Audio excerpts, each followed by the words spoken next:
We will begin our March Curator's Choice program. For those of you who don't know me, I'm Isabel Berdor, the Digital Asset Manager over at the Wolfsonian, and it's my pleasure to welcome you to our event tonight. We are going to be covering the Grosvenor School of Art this evening, and we will be joined by our curator, Shoshana Resnikoff. Shoshana has been key in co-producing various exhibitions here at the Wolfsonian. Two most recent ones would be Mickey Wolfson Collects, A Universe of Things, as well as Deco Luxury to Mass Market. Prior to her position here at the Wolfsonian, Shoshana held positions at the Peabody Essex Museum, the Terra Foundation for American Art, the Cranbrook Art Museum, and she's also a graduate of the Winter Program in American Material Culture from the University of Delaware. Shoshana is also a prolific baker and a lover of all things digital. She has had a hand in shaping numerous digital exhibitions, which you can all check out on our Google Arts and Culture page. Tonight, we'll be covering the Grosvenor School of Art, in particular focusing on two female artists and the work that they've done in shaping the 20th century art scene and also covering labor and the modern city. So without further ado, Shoshana Resnikoff, everyone. Thank you so much, Isabel, for that lovely introduction. I'm really excited to talk about these artists and this work, and I think you really set it up beautifully, so I appreciate that. I will admit that I have a ton of notes and a lot of slides, so we're going to see how much of this we actually get through. Poor Isabel has seen many different versions of this as it has grown, and it maybe got a little out of hand. So we'll see. But no matter what, we're going to be looking at really beautiful images produced by some really significant artists.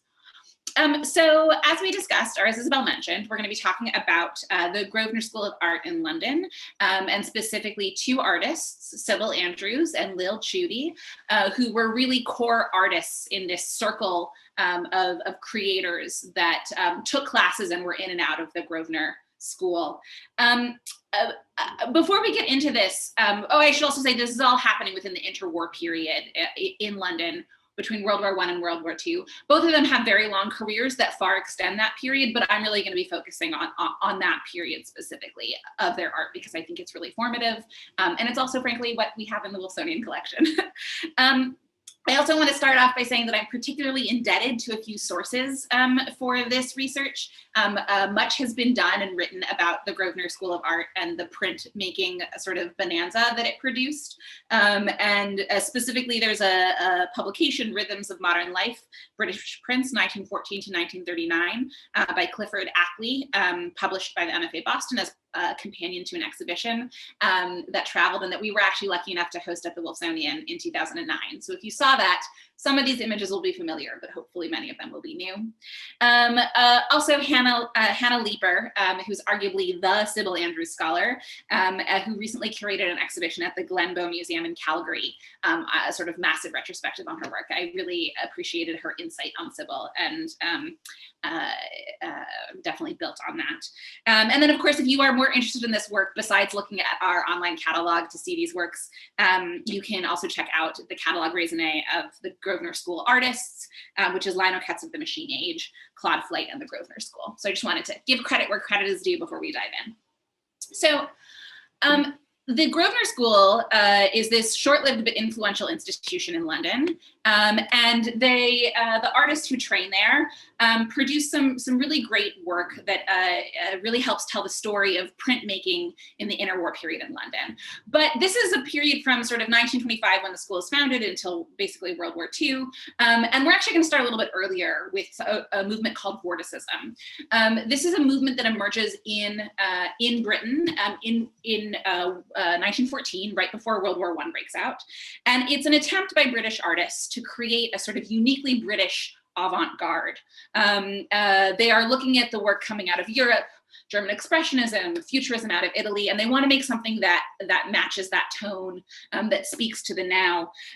It's founded by, I should say, it's really, sometimes people call it sort of British Futurism, and it's certainly heavily influenced by the aesthetics of the Italian Futurist movement. But many of these artists had a real, really wanted to distance themselves from the politics of the Futurist movement, and so that's just an important thing to note. This movement is founded in large part by Wyndham Lewis, who is the artist of this work here, who describes the aesthetic of the Vorticist movement thusly. And so pardon me, I'm going to read while I quote him. Quote, "The new vortex plunges to the heart of the present. We produce a new living abstraction." And I don't know if you could tell by the way I read that, but almost every word in that sentence is capitalized in the way he writes it. So this is a manifesto, capital M. He means it. And it's a real kind of call to arms for artists. Vorticism is commonly understood as kind of capturing the frantic movement of the now. And that's a totally understandable perception because, of course, the name Vorticism involves a vortex. But Lewis and his fellow artists actually saw Vorticism as representing sort of the fixed point at the center of the vortex. It's stern, it's very masculine, it's aggressive, it's still. And so there's the movement around it, but the image itself is sort of affixed. And the eye of the storm, if you will. So as part of this Vorticist movement, Wyndham Lewis and others publish two magazines, two issues of a publication, Blast, which is sort of this opportunity to show the art and also proclaim their vision.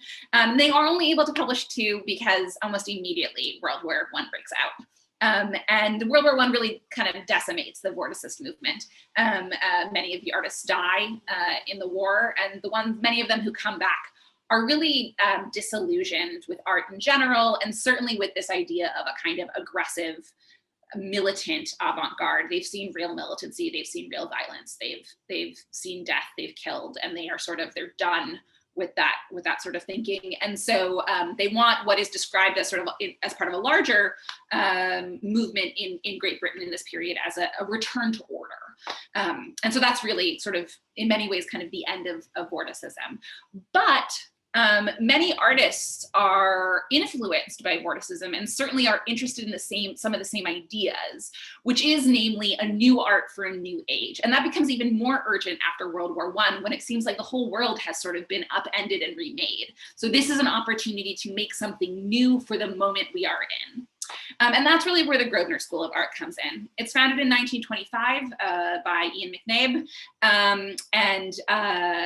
It's a really interesting model for an art school. You don't have to apply. You just sort of sign up for courses as you will. It's a model that actually, frankly, works really well for women. Women who might be working or might be staying at home with their families but have some free time, they can take courses at Grosvenor. While doing other things as well. And so it really presents this interesting model for getting more women involved in the arts, whether or not that was intentional. One of the core instructors at the Grosvenor School is a man named Claude Flight. And Claude really kicks off the linocut movement that comes to define the art produced out of the Grosvenor School. He is, for lack of a better word, a monomaniac for linocuts.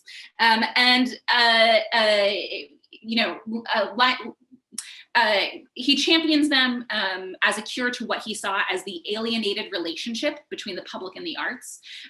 He says basically that like what cinema is to performance is what linocut could be to art, a democratizing popular form. He thinks they can be affordable. He wants them to cost as much as a couple pints of beer. He even wants to create lending libraries so that people can check out linocuts, try them out on their walls, see how they feel about it, and then eventually purchase the prints themselves. Part of the reason that they're democratic, he feels, is that they're relatively easy to produce. It's just a linoleum plate, gouging tool, ink, and paper at the bare minimum.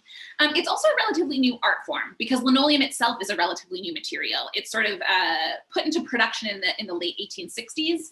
Linoleum is, of course, a combination of linseed oil, resin, cork dust and sawdust, and then some, some other sort of little things mixed in, but that's basically it.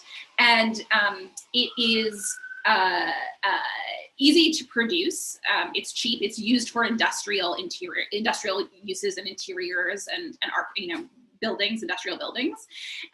But it also, because it is a new material, it is unhampered by the sort of history of artistic production.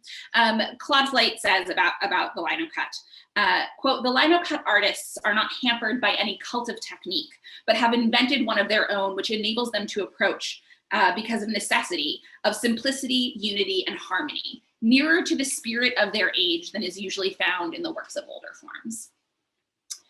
So we actually have in the Wolfsonian collection a really great opportunity to explore the production of Linocuts. These are 5 plates made by Sybil Andrews, one of our artists we'll be talking about, and they show how the artist builds color and form by repeating the same, a copy of the same plate with different colors. And so she gouges different versions of the same image with different parts highlighted, and then prints and prints and prints and prints and builds the color. This also means that she needs to use a lot of proofs to make sure that it's all building correctly. And so we'll see an example of a proof later. The finished product looks something like this. This is, of course, not the exact image that came out of these exact color combinations, so I don't want to connect them too much. I also want to note that we do not have, though we are lucky enough to own the plates from the Timber Gym, we do not own the print of the Timber Gym. It is also my birthday in the next couple of days, so if anyone is thinking about getting me something, there's an option.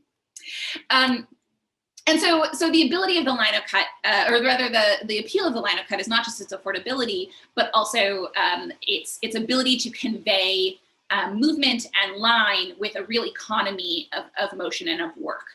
This print on the left is by Sybil Andrews, again, made in 1925, right around the time she starts taking classes at Grosvenor. It is a dry point etching. You can see there's that wonderful velvety quality that tells us that it's dry point, really great tonation. But of course, it's a lot of work to produce it. Within a year, she's again at the same spot. These are both images of Limehouse, a Docklands neighborhood in London, and she's captured a similar scene, not the exact same scene, in the Linocut, and she's just used a couple of really quick slashes with her gouging tool to create this depth of shape. There's a lot less specificity. There's a lot more sort of sense of movement. That's kind of the trade-off that we're getting here. I want to just showcase one work not by one of these women, not by Sybil or Lille. This is a work by Cyril Power, and I mention it only because the reason I started with the Vortices is that people often clump the Grosvenor School artists and the Vortices together, and it's totally understandable. They're equally sort of interested in modernity and speed and the urban environment as this expression of modern life. And you can also see, looking at this, how you might think that this is Vorticism. There's a vortex, quite literally. But in a way, it's almost the opposite. These are artists who are capturing the movement happening outside of the still point that Wyndham Lewis was so focused on. Also, these artists are far less ideological. They want to make art that people want to buy. They want to make something that feels new and fresh, but they are not rigid about it the way the Vortices are. So that's just an important note. Okay, but I've been talking a lot about the art in general and not these women in particular. On the left, we have Sybil Andrews. And I should also say, just from the outset, that I'm going to be calling them Sybil and Lille. It's kind of a mouthful to constantly say their last names, and I feel like I know them at this point. So Sybil and Lille. So on the left is Sybil. She's this picture is taken a couple of years before she begins at Grosvenor. She's born in Suffolk in 1898. She's born to not a particularly wealthy family, and they can't really afford to send her to art school. And so soon after she finishes school, she gets a job as an apprentice welder, and that's what she does during World War I. She works at a factory and helps to produce some of the first all-metal airplanes. And I think that early engagement with production and manufacturing, and particularly manufacturing manufacturing machines really influences her work going forward and her interest in machinery. After the war, she moves to London and gets a job as a secretary at the Grosvenor School, and then is almost immediately taking classes there. She and fellow Grosvenor School student Cyril Power, who did the great merry-go-round piece that we saw a moment ago, share a studio practice and collaborate, and I'll talk a little bit more about them in a couple of slides. She again works as a welder during World War II, and then after the war, she marries and moves with her husband to Canada. On the other side is Lille Chudy. She was one of the youngest Grosvenor School students when she started. She was 18 when she started. She was born in 1911 in Schwanden in Switzerland. I'm gonna slaughter a lot of Swiss names tonight, so I apologize. And she comes from a community known for its textile production, and particularly block printed textiles, which feels important when we think about the way that she uses layering and pattern to create her images. And she does print some of her images on textiles as well as paper. She has a real sense of that repetition that I think comes from textile design. Lille joins Grosvenor School in 1929, again as an 18-year-old, and almost immediately is identified by Claude Flight, the instructor, as a singular voice. And so he really mentors her. He gets her into shows quite early in her career, and they stay quite close until his death throughout the war. She is in England for just a couple of years. Relocates to Paris in 1935 and then back to Switzerland when war breaks out. And she continues to work there for the rest of her life. Like I said, I'm going to be focusing pretty much exclusively on these years, but it is, again, important to note that they do both have very rich careers that go on for decades after this moment. I also want to say a little note about what we're going to be, the works we're going to be seeing tonight. We have a great number of works by both of these artists in our collection. I included a lot of images that are not in our collection because I wanted to show a really full story. So there will be works that are from other collections, and you'll see that noted. Also, unless otherwise noted, these are all Linocuts. So that's something else to keep in mind. Okay, so who they are, what the Linocut is, let's dive into the works. I've approached this sort of thematically. Their work, while different, does share some commonalities, which I think speaks to their milieu, what they've been exposed to, who they're talking to, the kind of lives they're leading in this period. And so it makes sense to sort of take them together thematically. We're going to start with the city. Isabel has already heard this from me. Whenever I look at these prints, I really think of all the commentary around Sex and the City back when it was on HBO. That people always made these jokes that the fifth friend is New York City, right? And that's definitely what's happening here. That that London is, and the idea of the city in general, is a palpable force in these works, and in particular, transit as sort of an artery through which people navigate the city, that keeps the city running, is really core as well. We start with this work by Lille. It's called Street Decoration, and she's really captured, it's not a representative image of what it's like to be on the street, but she has captured that sort of dynamic energy where you can't tell where the buses end and the flags and spangles hanging off of buildings begin. And there's this very almost overwhelming sense of being in the thick of it. Lille likes buses. Here's another bus work from her. And one of the things I really love about this print is that she's really captured the kind of the joy of the movement of the traffic, but also the congestion and the real sense that, this vibrant movement could tip into anarchy at any moment. There's a real vertiginous quality to it. And so I just want to very quickly play a clip that I think shows how well, even though her buses have a sort of cartoonish, almost kidney shape to them, how well she's captured that intensity. We'll see if this will let me play it. If it doesn't, you'll just have to take my word for it. Okay, believe me, there's a ton of traffic. It's a lot, because this is not wanting to play. That's fine. So,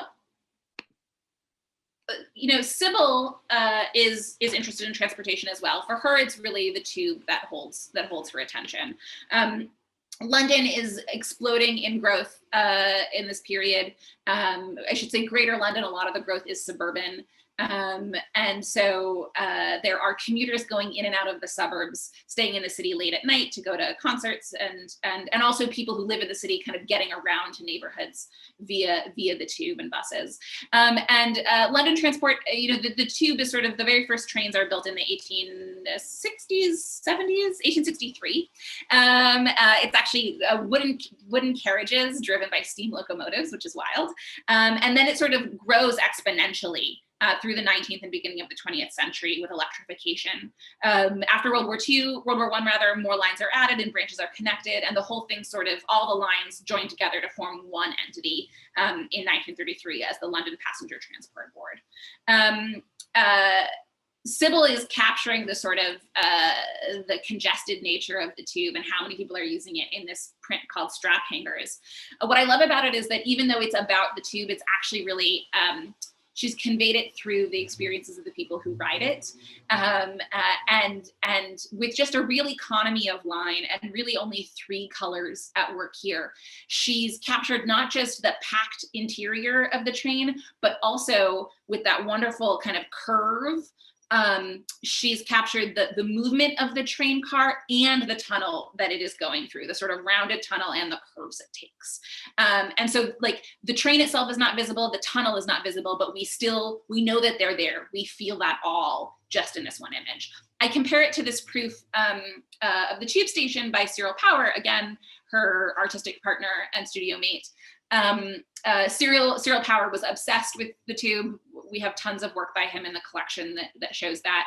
And he's in this case, he's kind of done the opposite. He's done the curve of the tunnel and the bend of the train, almost in this elastic way. And so I like the two of these in conversation with each other, and you can imagine how these two artists worked side by side. Again, another Cyril Sybil comparison. On the left is Whence and Whither by Cyril Power, sort of showing the anonymity of the commuter going through the tube, the escalators, and the real sense that you can get lost in this city and in this rush hour. There's also, it's earlier, but there's a real man in the flannel suit sort of quality to it, the sort of the doldrums of work. Sybil has taken the concept of rush hour and made it much more intimate and human scaled. That's this sort of artistic escalator that people are stepping off of. You get that sense of movement. But what I love about this work so much is that she has, which is sadly not in our collection, this is a British Museum print. She has, Cyril's figures are all the same. And they've got a hat on and they've got a coat. They're sort of asexual, but they're probably men, right? They're male commuters. Sybil has shown a woman on the train. That middle figure is wearing a skirt. And the people on either side of her are wearing pants. And so even in the midst of sort of this anonymous city, this anonymous transit experience, Sybil has identified individuality, and also the diversity of who's using the tube, and given us a glimpse into the city and into the lives of people that I think Cyril doesn't quite hit on.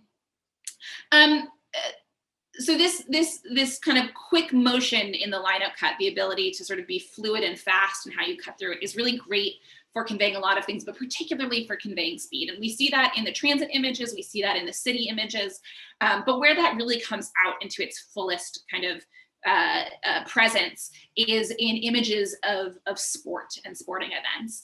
This is great because much as how London is growing, public sporting events are growing in this period.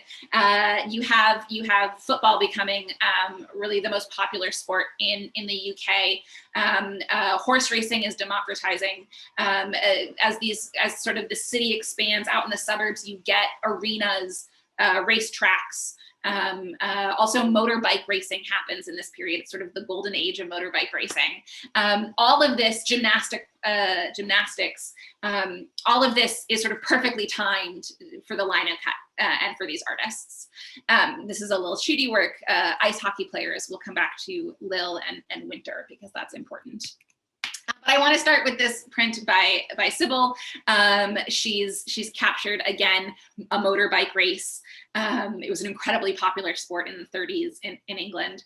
And what I really love about this work is that it has a sort of almost it's three racers, one after another. She's the curve of the racers, and then that sort of like I was about to point at my screen, but you guys can't see it. That white curve going into the brown in the upper left corner captures the curve of the track and the sort of precariousness by which they are accomplishing what they're doing. But I also love it because it does feel like it almost has a kind of Edward Muybridge quality, like these, it is three racers. It could just as easily be one racer at three different stages in the track, sort of conveying speed that way. It's a really exciting image, and one that I think really captures Sybil's energy. Also, again, that sort of melding of man and machine. It's hard to tell, is that a helmet or is that the top of the bike, which is going to become an important theme throughout these images, and I think expresses, again, Sybil's real interest in the relationship between humans and machines. Lille produces this print in 1935. It is a print of the Tour de Suisse, which was kind of a new bike race in the Swiss mountains. It started in 1933, so it was really novel and exciting for people to watch, or to hear about and to attend if they could, different stages of it. And what I love about this work, I mean, there are many things to love about this work, but one thing I love is the way that she uses black and white and kind of eliminates all other color.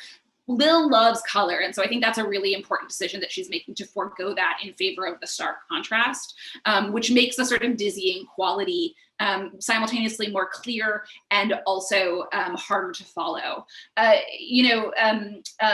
Scholars point out that there is almost a kind of dazzle painting quality to this. And for those who don't know, dazzle painting or dazzle camouflage was the practice of painting warships during World War I, these kind of crazy patterns. The idea was not to camouflage them by making them invisible, but rather to make it really hard to gauge speed and distance and direction, and really even like understand where the boundaries of the ship is.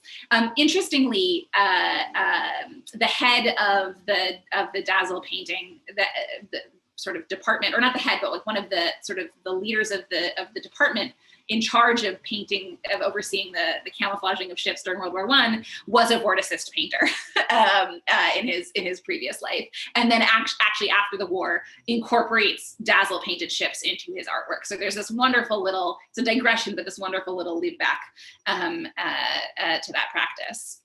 I mentioned that we'd come back to winter sports. Lille, as we established, is Swiss. She grew up in the mountains, and even though she is, living in London at this point, she's an urbanite. She still is capturing. She's using the tools she's learned in this urban center to capture the sledging or sledding of her home, and these sort of icy sports. I love this too because one of the great things about Linocuts is that you can do them in different colors. And so Lille often experimented, did prints in one colorway and then in another. And here's an example of that. So I talked about briefly about Sybil Andrews and Cyril Power's partnership, and they influenced each other, but also they directly worked together, specifically for London transport for the tube, producing a whole group of posters that they signed Andrew Power, the combination of their last names, which I think is really charming. And this is a poster for the tube, sort of advertising taking London transport to get to Epsom, to the horse race, the summer meeting. So from Derby Morden Station, thence by bus every minute. And as you can see on the left, or on the right rather, just how many people would take these trains, and the trains to the buses to the track. And they've captured that in the corners of the print, where there are these crowds of buses, and then these people, these tiny ant-like people sort of crowding the track.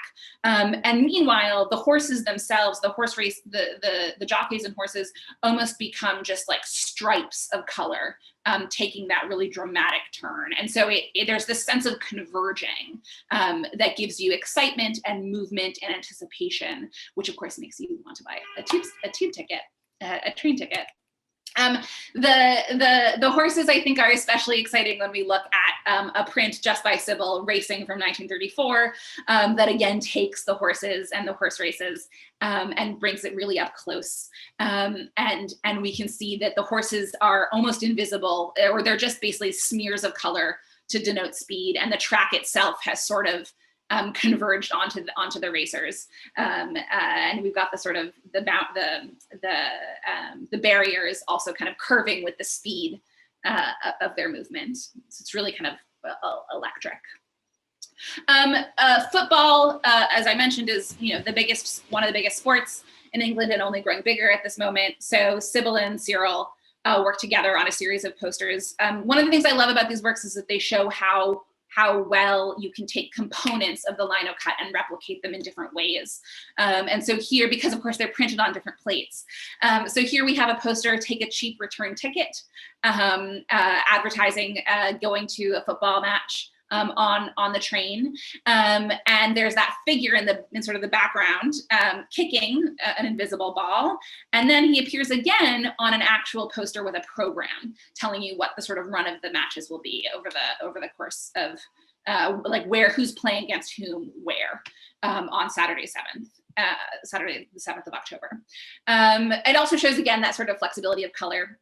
I should say these are images from the London Transport Museum. We do have these prints in our collection, but sadly we don't have them photographed. And so I wanted to convey this story, even though we didn't have them photographed.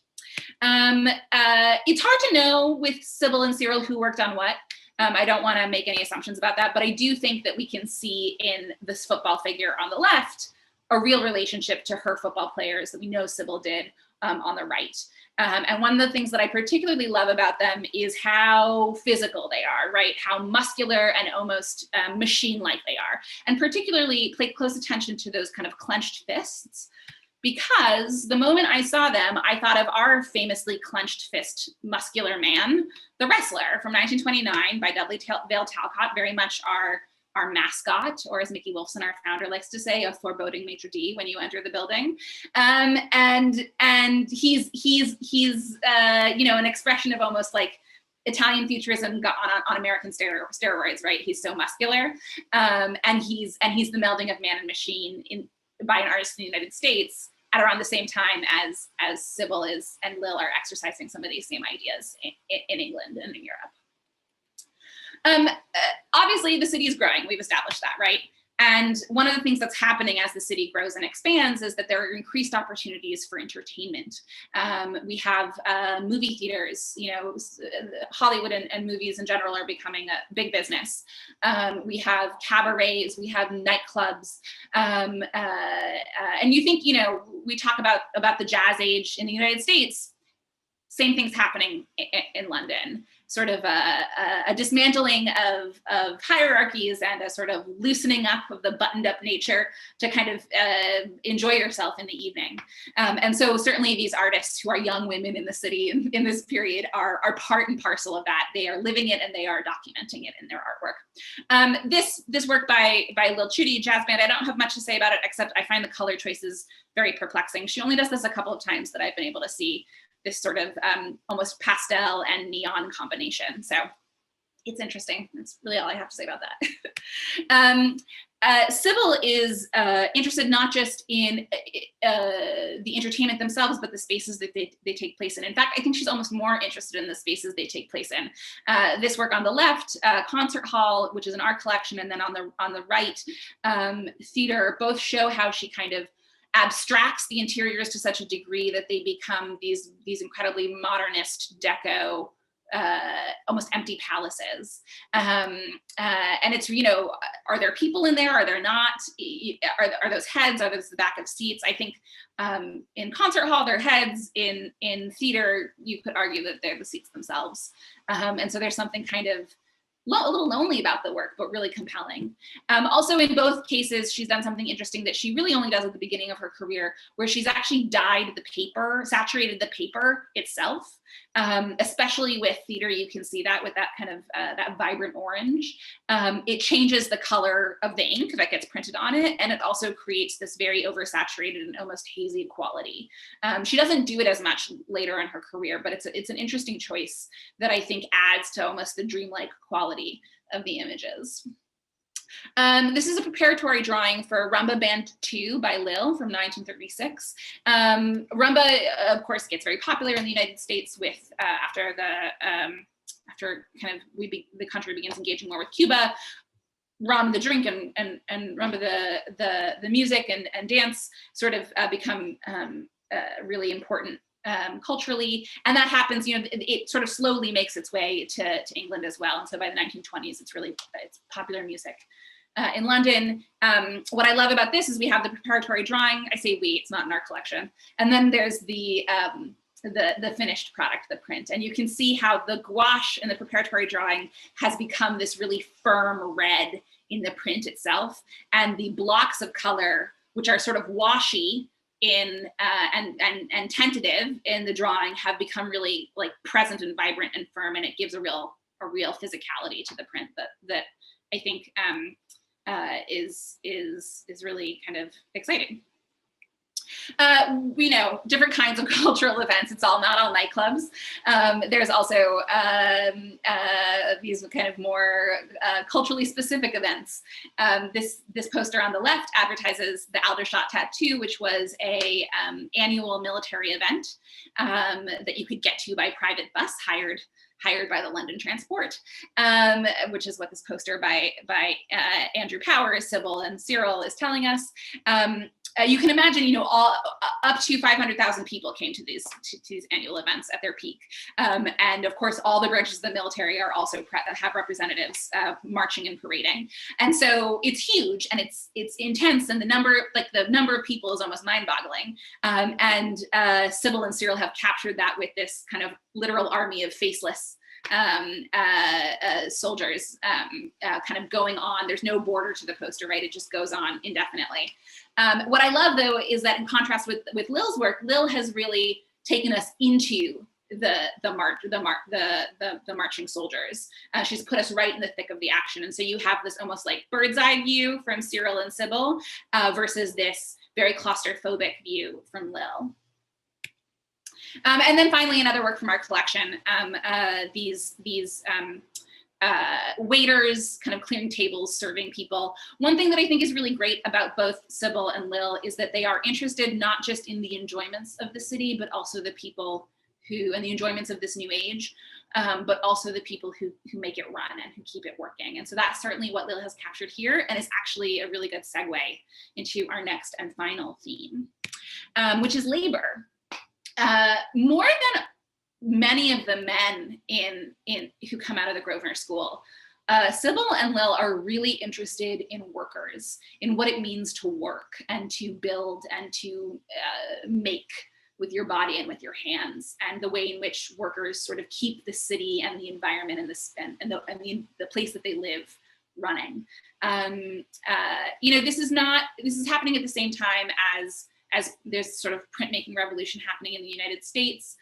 Though a lot of those printmakers are really kind of politically leftist, they're activists, and they are depicting labor and sort of the violations against labor and what they perceive as sort of the cruelty of the capitalists versus the purity of the labor force. These prints are not nearly as critical. They don't have that same sort of political valence, but they are still really interested in sort of the importance and the heroic nature of this work. And they do really want to respect the laborer, I think. Fixing the Wires, this print by Lille, is, I think, particularly magical in this way.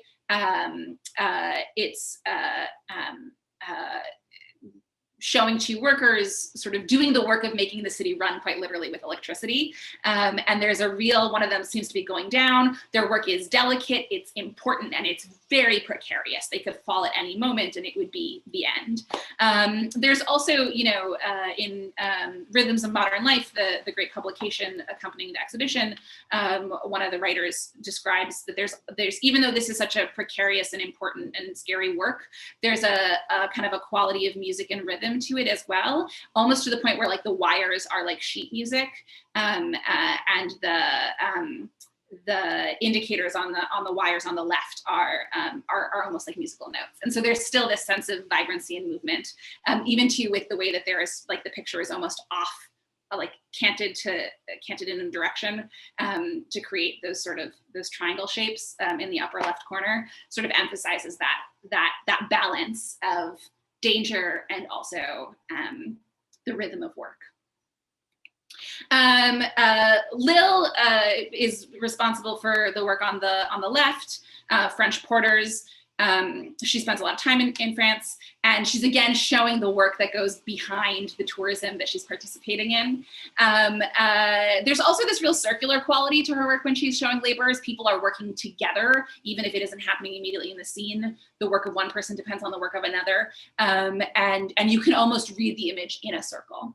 On the right is a work by Sybil Andrews. It's called Oranges. It again has that saturated quality that we see from her early work, where the paper itself has the color. And what's so great about that saturated quality is that it really conveys the warmth of the environment that they're in. It is a hot day. There are long shadows being cast. They've been doing this for a long time. It is backbreaking work. They are carrying crates of oranges. So one of the great luxuries of living the urbane life, eating fresh fruit, made possible by this sort of backbreaking work depicted in this way. Another work by Lille that I'm particularly fond of, pasting up posters. This is apparently based on a scene that she was in Paris passing a metro station, and she saw workers on these like very rickety, tippy ladders pasting up the posters, and she was fascinated by that process. Interestingly, of course, if you think about the production of posters in this period, the proliferation of printed posters on the cityscape, and the way that they are all layered on top of each other, like sort of like wheat paste posters even that we see today in cities. She's similarly layered the colors, right? So in a way, like block printing is not unlike linocut plate printing is not unlike pasting up posters. So I think there's this kind of lovely resonance there. And then of course there is the work on the left is an art collection. The work on the right is a preparatory drawing for that work. It's in the Metropolitan Museum of Art collection. And you can see the way she sort of worked out those shapes and the layering of circles and squares that build the form. Also, it's reversed, which we saw with the Rumba print as well. Printmaking reverses the image. And so there's a fun trick of the eye there taking place as well. Advertising, of course, cigarettes, the great and wondrous vice. Our final labor image are these two works. You know, I think what we can see from these works is that Lille and Sybil are both interested in labor, but maybe have slightly different manifestations of it. For Lille, it's that circular motion, the work sort of surrounding the men and the men working together to get it done. And then for Sybil, it's again this continued interest in the relationship between man and machine. In this case, of course, the haulers are both the men and the machine. They're the ones doing the pulling that in other environments, you know, a machine might do. But there is an almost mechanized quality to their bodies. They've really lost their human forms, and they've become these abstracted shapes that are like winches and different sort of mechanical shapes. So that's Lille and Sybil. And to be clear, like I said, this is just a small sliver of their work. They are both incredibly, incredibly prolific women and artists. Lille stays in Switzerland and continues to produce work. Her work becomes a lot more abstract in the 1950s. Sybil, as I mentioned, moves to Canada. Interestingly, she grew up in a rural environment, went to a city, and then when she moves to Canada is back in a rural environment. And she applies some of the same qualities of her printmaking, the sort of vibrant urbanity that we see in the prints here, to life in Canada, which I think is a really interesting way to energize this rural life that she's leading. And of course, there are more women at the Grosvenor School that I have not talked about, both because we don't have a ton of their work in our collection and also because this lecture talk is only an hour long. And so I just want to point out some of them because their work is really significant and helps to create this real proliferation and kind of glory days of printmaking in interwar England in this time. So Margaret Barnard, Night Fishing is a work in our collection. Ursula Fuchs, also a really talented artist in this time period, a painter as well as a printmaker. This work is Mining Town is also in our collection. And then Swings by Ethel Spowers and Music by Dorrit Black.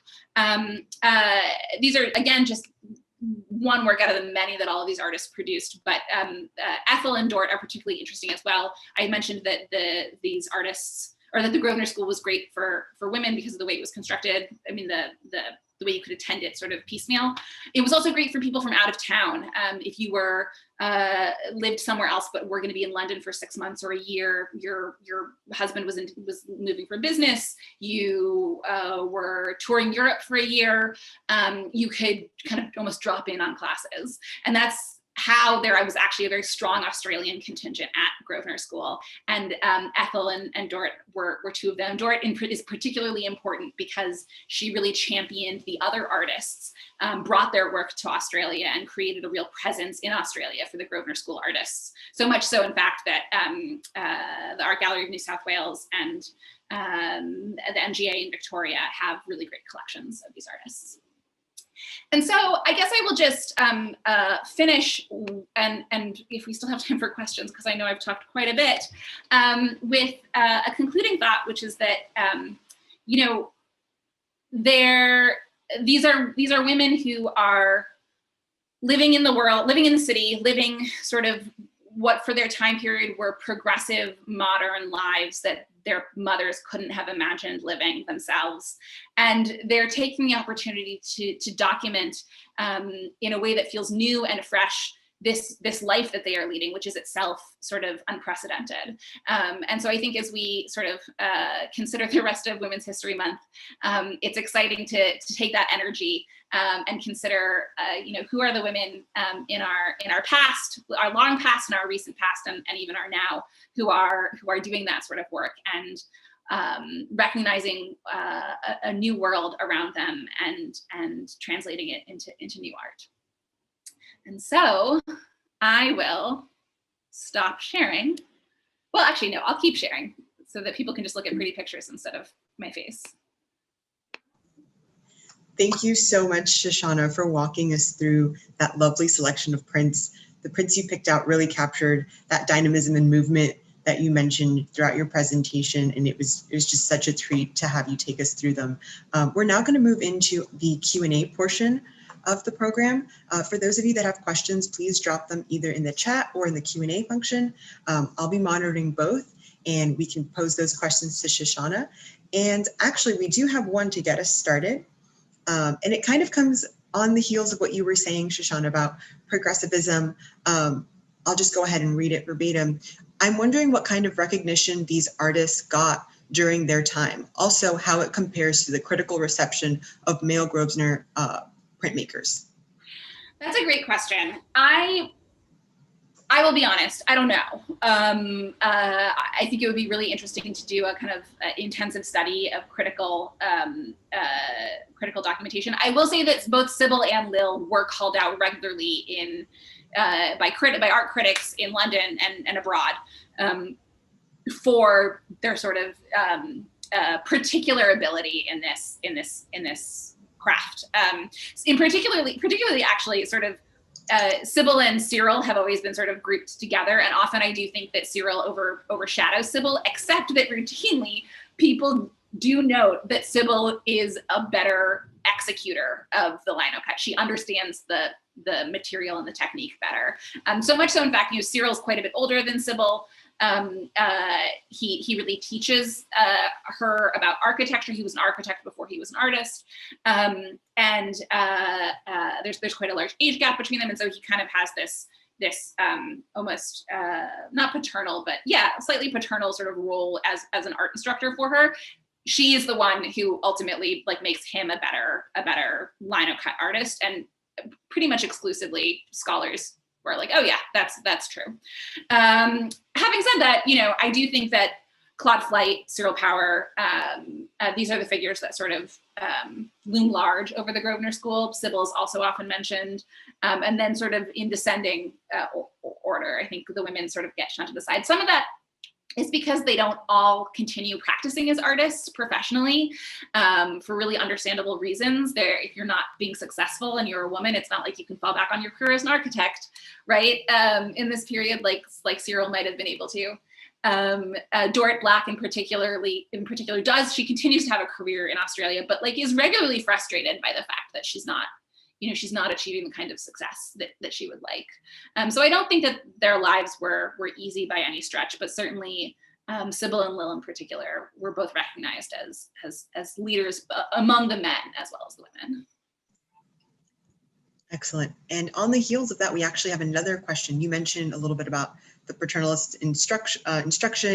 Women don't have this career to fall back on always. One question is, were there any female teachers in the school? Oh, that's a great question. I don't know. My guess is no. Sybil, again, was employed as a secretary, which I think is pretty, and she had worked as an art teacher before. So I feel like that's telling. But that's a great question that I don't have an answer to, but I will look into and find out. Excellent. So another question is, given the mechanical nature of the work, what do we know about their tools and use of pattern, French curves, compasses, etc.? And then also the use of light and shadow, they've loved that. Is that typical to the whole school or particular to these two artists that we highlighted? I think that's typical to the whole school. I think that's how you create depth in this sort of material, this sort of technique is with light and shadow. I'm going back to the beginning where we can see more of explicitly kind of Claude and Cyril's work. I just call them by their first names, like we're friends. I think that there's that quality, maybe a little less so than we see with Sybil, because I do think that she and Lille, but especially Sybil, uses shadow for drama to sort of heighten the emotion of the scene. So I think in some of her work. As to tools, it's interesting. They are very interested. Claude Flight says this, Sybil says this, that this is a new art for a new age. This is all about modernity. Sybil even says, we live in an ugly, hustly, bustly time, so our art must reflect that, which I think is interesting. She's like, it's not as beautiful as the art of the past, but it's, it expresses the spirit of the now, which has its own beauty. And she's not interested in making pretty pictures. She's interested in making sort of expressing the modern. She says that, she writes that a lot.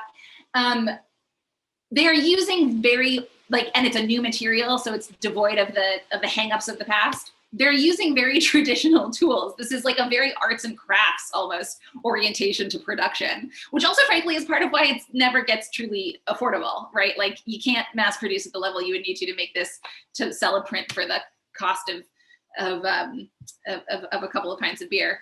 Also, there's a depression on, so no one's buying art. They're using really simple tools. Glenbow actually has, I think, some of her tools, the Glenbow Museum in Calgary, and certainly a lot of her pattern books and her sort of Sybil, I should say, the notations that she takes for color choices. And it's all relatively rudimentary. Excellent. And then our last question for the evening, could you speak a little more about the relationship and influence of the Vortices movement on this school?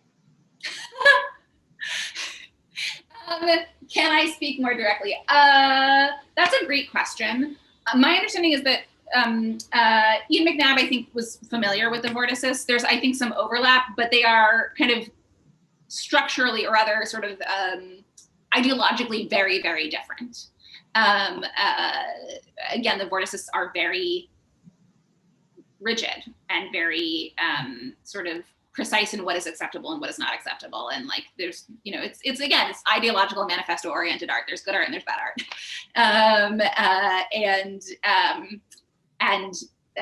The Grosvenor School artists want to be successful artists. They want to make something that is new and they want to make something that is popular. And that sort of immediately means that there's a break between what the Vortices were doing and what they were doing. And also they, again, don't really, you know, one ends as the other begins. Brilliant. I think that's it for all the questions we have in the Q&A and in the chat. Thank you so much, Shoshana, for walking us through this and sharing your expertise on these lovely, beautiful prints. And a big thank you also to our members for joining us this evening. Your support is what makes programs like these possible and continued. So please watch out for emails on future programs and upcoming events. We'd love to hear from you. Please shoot us an email if you have any questions or comments, and we'd love to get back to you. Thank you again, everyone, and have a wonderful evening. Bye, everyone. Thank you.